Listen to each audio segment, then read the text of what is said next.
For God's presence. I just, I don't want to get excited and just not get what God has for us sometimes. I'm thankful for the worship service. I got blessed this morning. Different things blessed me. I got blessed by watching Paul play those bongos and listening to them. Did they talk to you this morning a little bit? They did me. I'm thankful. God helped him.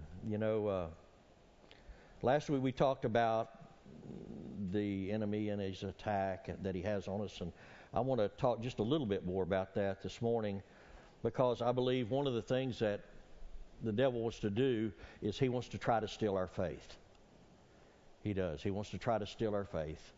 Every little bit of faith we have, whether you got just a little mustard seed grain of faith, or whether your faith is as big as this building, he wants to try to steal it, because just a little bit of faith goes a long way. Just a little bit can do things. In His Word, it says it can move mountains. It can move mountains, and that's a big thing.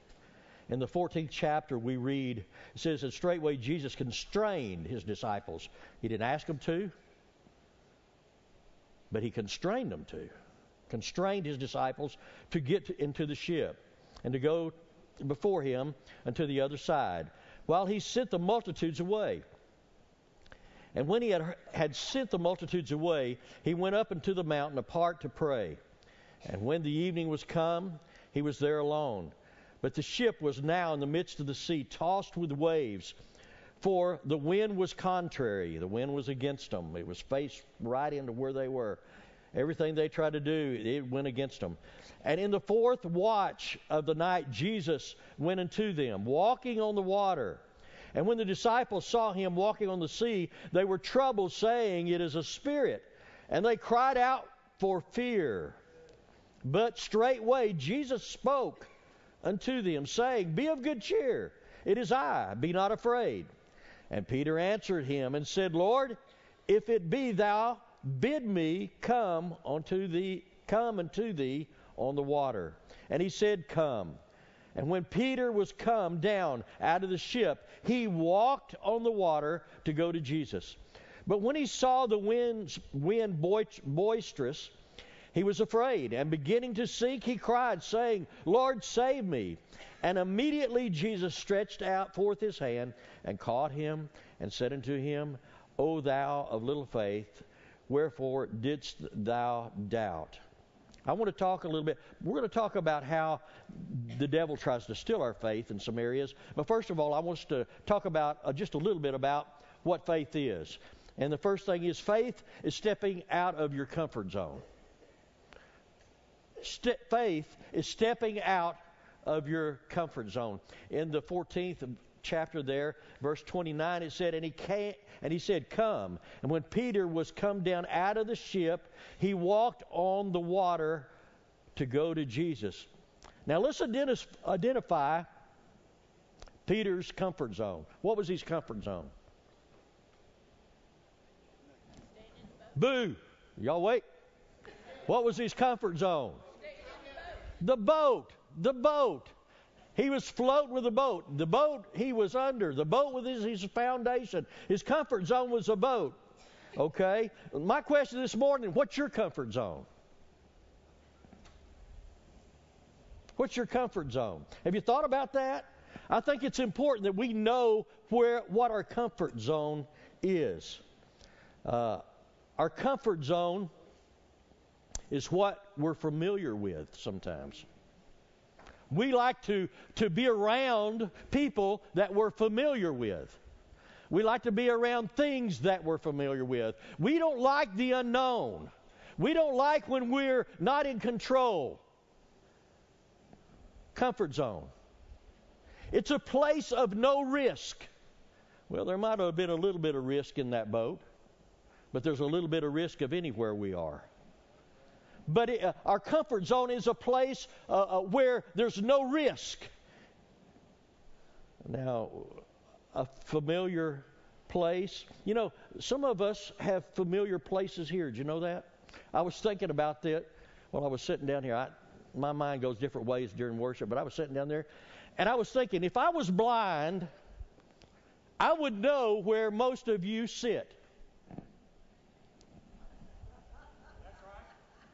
I would. You know how I would know?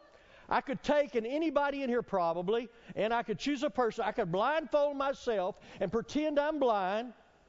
I could start on one end of the pew and have that person sit on the very corner of the pew. And I could get a hold of their hand and their leg and drag them across. Well, they don't sit in that pew. Could put them in that and drag them across. Well, they don't sit in that pew. But there would be a place that I would come where it would go boom. And it's just right. And I'd say, oh, that's it. I would have to see that. I could just tell because of the groove that would be in the bottom of the seat. Our comfort zones are something that we're there. It's repetitious. A lot of times our comfort zone is something we do over and over and over and over again. The reason we do it is because it's comfortable. How many of you have a chair when you go home? That's your chair. Raise your hand. Uh-huh. Okay. You know what I'm talking about. A comfort zone is a place of less stress. Our comfort zones are. See, we don't like stress. I want to tell you something. If you're a Christian, wake up. You're going to have stress. If you're a Christian, you're going to have to take some risk in certain things. It's called faith, maybe that's a better word. You're to apply your faith. You see, faith that is not used is no faith.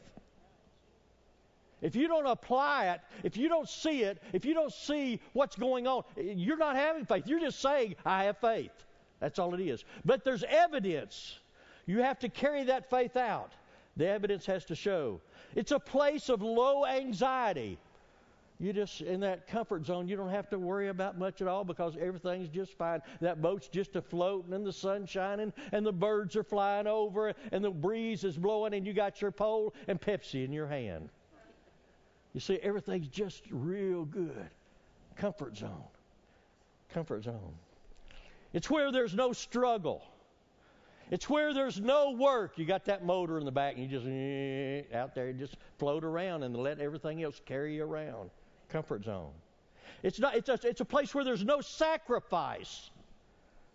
It's a place where there's no commitment. No commitment. You see, our comfort zone likes the way of least resistance. That's our comfort zones. Our comfort zones. Faith goes against the grain. Did you know that? Faith goes against the grain. Have any of you ever tried to cut a piece of wood? Sometimes it's tough to cut because of that grain, isn't it? You're going against it because it's real hard and it's hard to saw. Faith is calling us to do more than we're capable of doing sometimes. Faith does. It causes us because it's almost like we don't have control. It's like we can't do it. Faith calls us for more. We can't, it's not capable on our own.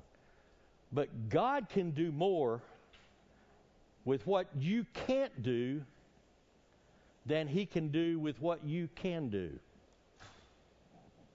Think about that one. God can do more with what you can't do than He can do with what you can do. You know why? Because what we can do, we depend upon self. What we can do, sometimes we mess things up because we're doing what we want and how we want to do it. But if we have faith in God and we're dependent upon God, He doesn't make mistakes. And if we can't do something and we give it to Him, you want to know something this morning about our comfort zone? Our comfort zone, we could call it our lazy zone. Did you pick that up on some of these things that we were talking about? You could call it our lazy zone. Our comfort zone is usually our lazy zone. You ever hear a voice say to you, I just don't feel like doing that. This came to me this morning. I had to put it in here. But have you ever had that voice? I just don't feel like doing that. Did you ever think about some of those voices? Anybody here hear voices? No, I'm not going to trap you with that one. You know what I'm talking about. There's something that speaks inside us. But there's voices, and those voices say, I tell you, you just don't feel like, maybe you don't feel like going to church. And then you say, honey, I just don't feel like going to church. Comfort zone. Could you think that might be the voice of the comfort zone speaking to you? The voice of the comfort zone that's saying, well, I just don't feel like going. One day Jesus went to the cross that we sang about, and I wonder what it would have been like if he says, well, God, I just don't feel like going to the cross today. You think that'd be okay? Maybe you could just take care of it some other way. Where would we be? Where would we be? You see, the comfort zone is often a thief to God's blessings that he has for us. The comfort zone is. Because when we stay in God calls us to get out of our comfort zone, to get out of the norm, to get out of the ruts. Have you got any ruts in your life? Have you watched yourself? Do you have a path that you can think back? Well, I went this path. Well, I went that path yesterday. I did this yesterday. When you get it, well, we better stop there. I was going to say, ask you what you did when you got up out of bed. Better not wait. But you have a pattern, and you do a lot of different things, and it's usually in those patterns that you do those, right? And then it's something that you've learned. It's become a habit. You know, some of our zones, our comfort zones are things we do repetitiously because we do them without having to think. We just do them now. Have you ever drove down the road and all of a sudden you think, did I stop at that light? Have you ever done? I've done that. I thought, man, I'd almost get scared. Did I stop at that light? And it's something I was thinking about how the mind works and how sometimes it does things that you don't know it does. You know, you really see it and you recognize it. Y'all been there, you know, I've seen some where it's at. Yeah. Our comfort zone. We get in this zone where everything around us is just la-la land. You ever live in la-la land? That's our comfort zone. Just la-la-la-la. Don't have to think. Don't have to pray. Don't have to read my Bible. Don't have to praise God. Don't have to go to church. You know, la-la land. You might hear that same voice say, I'm just not in the mood for that. Just not in the mood. Could that be the voice that we're talking about here, this comfort zone voice? A comfort zone voice? Just not in the mood? Or could you hear another voice that says something like this? That's just not my thing.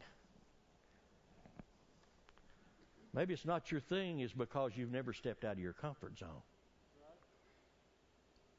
You know, the other night we had foot washing. This is where I come up with this. Now, maybe it's just not my thing to take my shoe off, take my sock off, and let somebody wash my feet. Or to wash somebody else's feet. It's just not my thing. I'm not trying to force anybody to wash feet except your own. But could it be that maybe you're missing a blessing? Could it be that if you step out of your comfort zone and you humble yourself, that's what that's all about. You humble yourself and you wash this person's feet. Or you let that person wash your feet, that maybe God will do something for you in here and will bless you in a way that maybe you wouldn't be blessed any other way. I, as a kid growing up, hated collard greens. Anybody hate collard greens? Okay. I hated collard greens. And I told my mom, I don't like collard greens. I hate them, Mom. I just don't like them. And I would smell them, and I didn't like them. And I thought, ooh, that smells terrible. I don't want anybody to eat those things like that. All the way, as a matter of fact, I believe it was after I was here, one day I thought, I'm going to try those. You know what? I had never tasted them. I didn't like them. You know why I didn't like them? Because I'd never tasted them.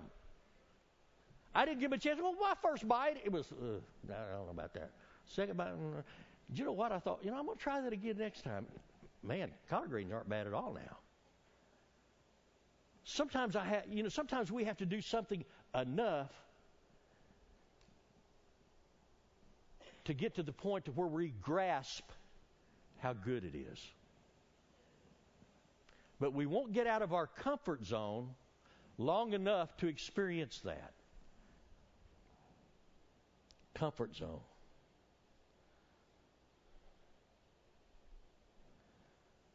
Lukewarm is another way that we could say comfort zone, lukewarm. Those who live in the comfort zone are lukewarm. Lukewarm in those areas. There's certain areas that are lukewarm. You're either hot or you're cold. You can't be in the middle, God says. He says, if you're lukewarm, I'll spew you out. There's another word that is used, and what it means is God is saying, it makes me sick if you're lukewarm. It makes me sick.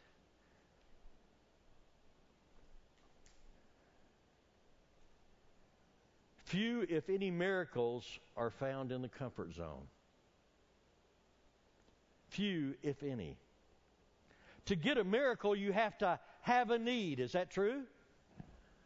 Moses, he had to have a need. He had to get across the water, didn't he? He had a need. He needed a miracle. Joshua fought the battle of Jericho. He had a need, didn't he? He needed a miracle. Mary and Martha, their brother had died. They needed a miracle. The disciples, it's already mentioned, the feeding of the 5,000. I was afraid he's going to take off preaching my sermon. I hadn't even given him his notes. 5,000. They needed a miracle. Jesus said, they said, we got to feed these people, Jesus. He says, okay, go out and get them something. What do we do? 5,000 plus people? They needed a miracle. They got a miracle. The disciples got a miracle. Mary and Martha got a miracle. Joshua got a miracle.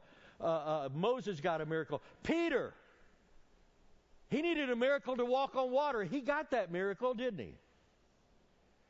George Mueller says faith does not operate in the realm of possible. Faith does not operate in the realm of possible.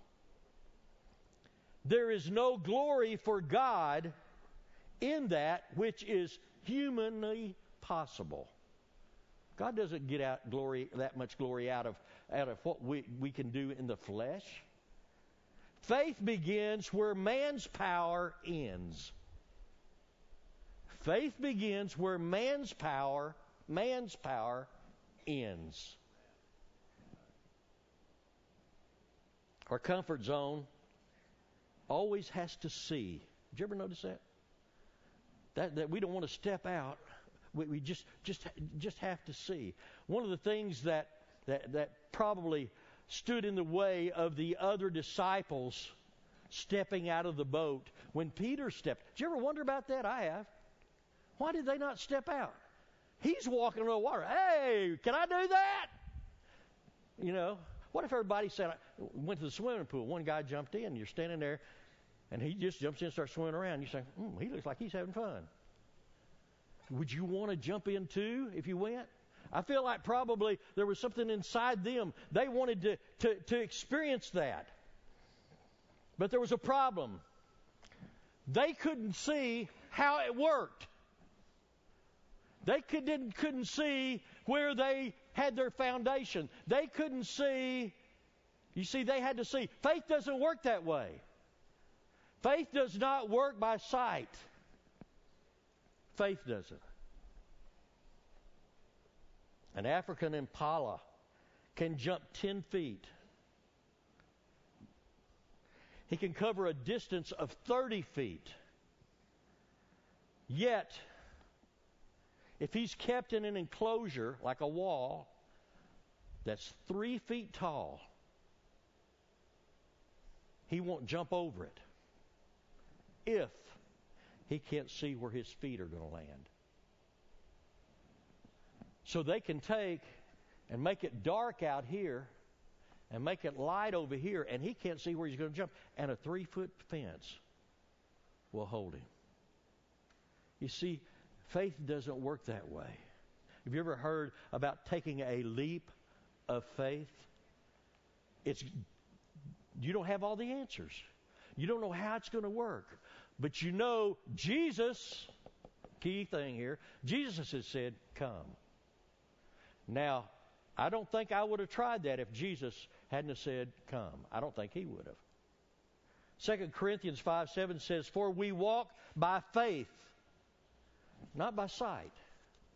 That's the way our walk is. It's a walk of faith. Any of you see the movie Miracle on 34th Street? A real old movie. There's a line here that says, faith is believing in something when common sense tells you not to. That's faith. Common sense tells you not to believe that. Faith is believing that. There was and maybe some of this was on Facebook a while back, and maybe some of you have read this, but I'm going to use this because this explains what we're talking about. But there was a 6-year-old that was sitting in class. The teacher was trying to explain evolution to the children. And the teacher asked this little boy, he says, Tommy, do you see the tree outside? Yes, Tommy answers. Tommy, do you see the grass outside? Yes, Tommy answers. Go out and look up. Do you see the sky? Yes. Okay. He returned in a few minutes and said, I saw the sky. Did you see God? No. That's my point. We can't see God because He isn't there. He just doesn't exist. A little girl spoke up and said, Sir, would it be okay if I asked Tommy some questions? Teacher said, sure, go right ahead. The little girl said, Tommy, did you see the tree outside? Yes. Tommy, do you see the grass outside? Yes. Tommy, do you see the sky outside? Yes. Tommy was starting to wonder. Said, Tommy, do you see the teacher? Yes. Tommy, do you see her brain? No. Then the little girl said, then according to what we are taught today in school, she must not have one. John 20:29 says, then Jesus told him, because you have seen me, you have believed. But blessed are those who have not seen and yet have believed. Faith. Blessed.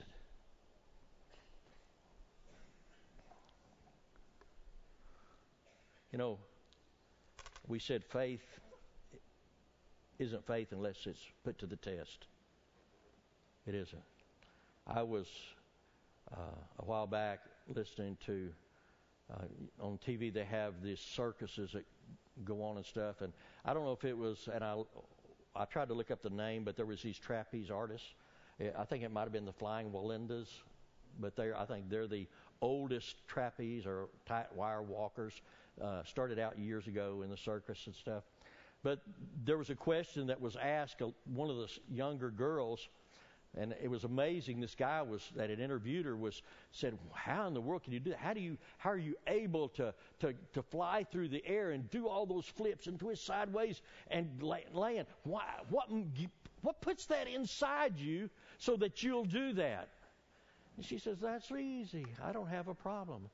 Said, "The one that catches me is my Father." Boy, that rung a bell with me. That rung a bell with me. You know, what God does, He will allow us to go down and be humbled. He will.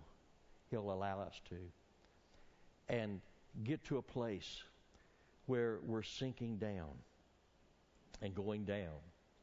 And He'll pick us up and lift us up. He'll lift us up. Faith is reaching out when you're going down.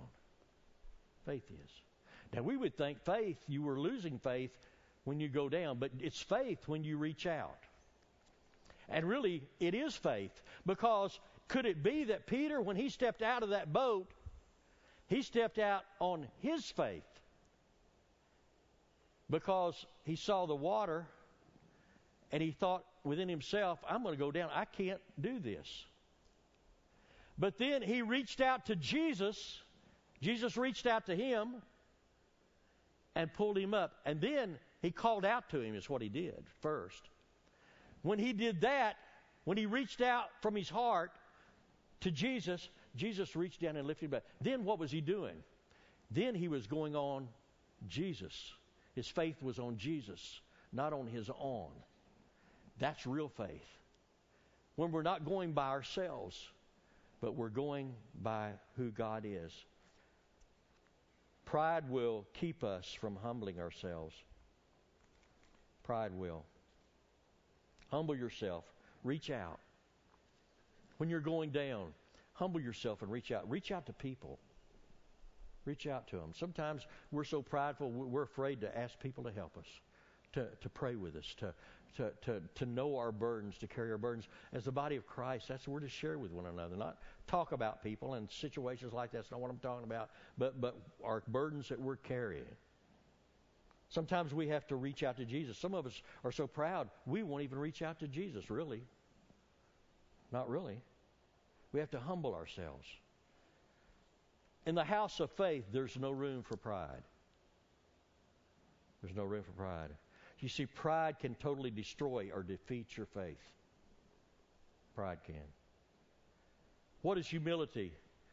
It's acknowledging our success comes from God or others. It's giving up the need to be greater than we are in men's eyes. That's humility. It's giving up thinking that we know it all. It's giving up thinking that we can do it. It is giving up thinking that we are better than others when others don't do as well. Humility. Humility is giving up needing to be right all the time. And giving up being defensive. Humility. A humble person is real, not fake. You can tell a humble person. People know. You know, the last thing I want to share with you real quickly is this. Faith is getting up and going on after you failed. That's what Peter did. Think about it. He was a failure. He was just a failure. And what does Jesus say to him? He says, and immediately he says, O thou of little faith, where didst thou doubt? Man, I would want to say, Jesus, what do you mean doubt? I just got through walking on water. There's been no one else been able to do that. Man, that must have been a blow for Peter. Nobody else even thought about stepping out. Why aren't you rebuking them for that? Instead of telling me about my doubt. You know, I think sometimes in service, through the message, sometimes in God's Word, sometimes through exhortation, God rebukes us. How do you respond to that? How do you respond to it? Do you let it just knock you down? The enemy, the devil, would want it to. It ought to encourage you. I was thinking about, you know, Hebrews 11:16, it says, without faith it's impossible to please God. Matthew 9:29 says, according to your faith, let it be done unto you. Matthew 17:20 says, For truly I tell you, if you have faith the size of a mustard seed, you will say to this mountain, move from here to there, and it will move. Could you see that mountain moving over, just taking its legs, walking over? And I will move. It will move. And nothing will be impossible for you. If these three scriptures are telling us the truth, and it is, they're telling us the truth, then you could see why the devil would want to try to steal our faith. Would want us to stay in our comfort zones. Not want us to step out. Not want us to sometimes go out on a limb for God.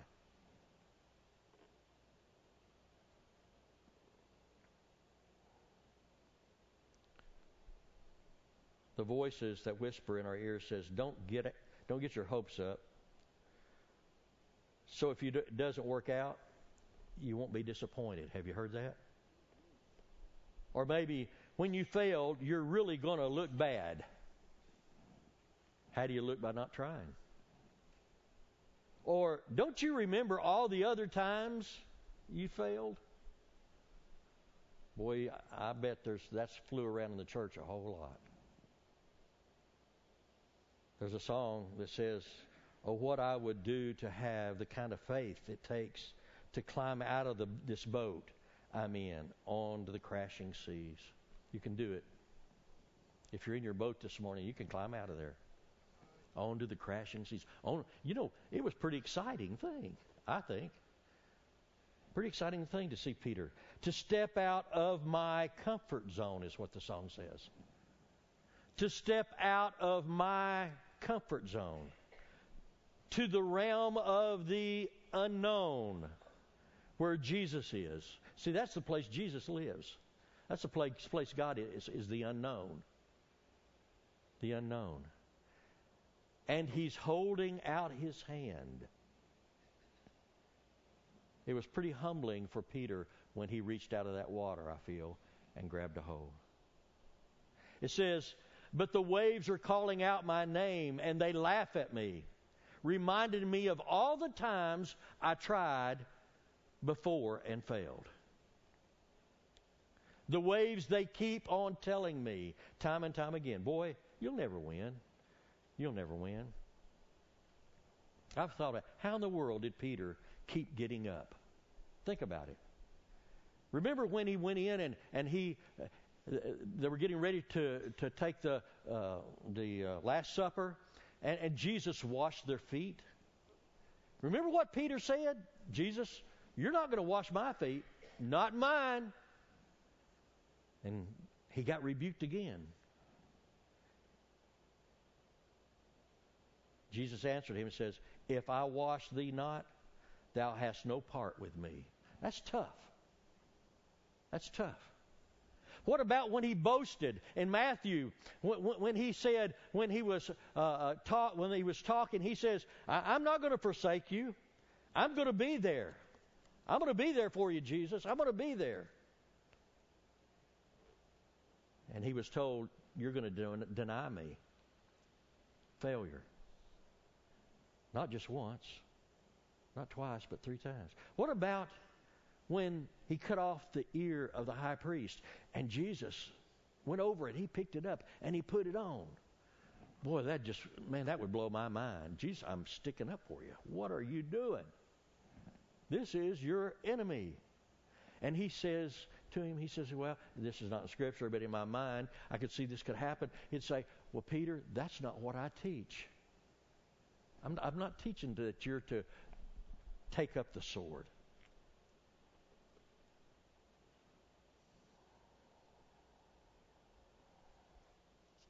A little bit of imagination there. What about when he was in the garden and he fell asleep? Jesus just asked him to pray just for an hour, and he fell asleep. All those times failed. But you know what? Every time he got back up. Every time. It's interesting to see later on how God used Peter. As a matter of fact, he called him Rock. Bar Jonah, Rock. And he says, if on this rock I will build my church. How did he do that? Here's how, because the chorus of that song answers. He says, but the voice of truth tells me a different story. The voice of truth says, do not be afraid.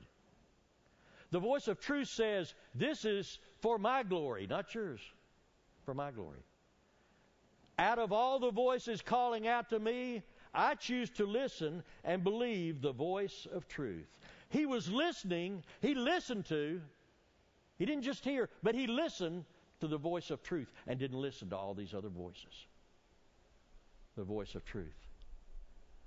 The truth is what? The truth is God's Word.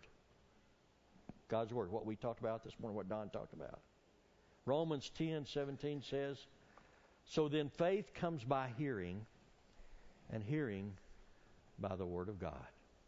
It says the truth shall set you free. Let's stand. This morning, maybe you need to get out of your comfort zone. Maybe you need to not let fear be dictating to you where you are. Maybe God has something more. Maybe He has water that He wants you to walk on. Maybe He has a miracle for you, but you're not at the place where you have the faith that can happen. We invite you to come pray as we sing a song.